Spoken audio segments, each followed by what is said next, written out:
好来，乡亲啊，继续来看世界卫生组织上最新的数字，全世界新冠病毒确诊的病例增加66万900多例，创下着单日新冠的纪录。都参咱伫非洲的邦交国史瓦蒂尼的总理戴安博嘛来畏着病毒，伊讲伊无症状，当咧做居家隔离。啊，共款嘛爱来居家隔离的，也阁有进前就捌畏过病毒的英国的首相强森。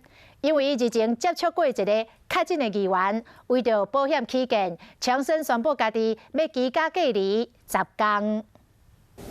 今年3月8为着新型冠状病毒的英国首相强森，即马有可能阁为着。这个捌解开会的议员安德森，礼拜被诊断出得着新型冠状病毒。安德森本人失去味觉，因某头壳会痛，因为两个人拢无啥要紧。 强森是无心镜头，不过预防万一，伊决定伫厝内隔离10天。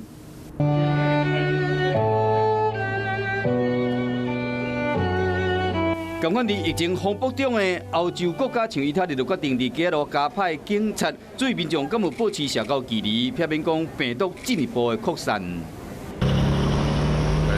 进入第二轮封锁的法国，由警察伫各地设关卡，管控需要出外民众，民众必须要透过网络申请许可证，才度过关。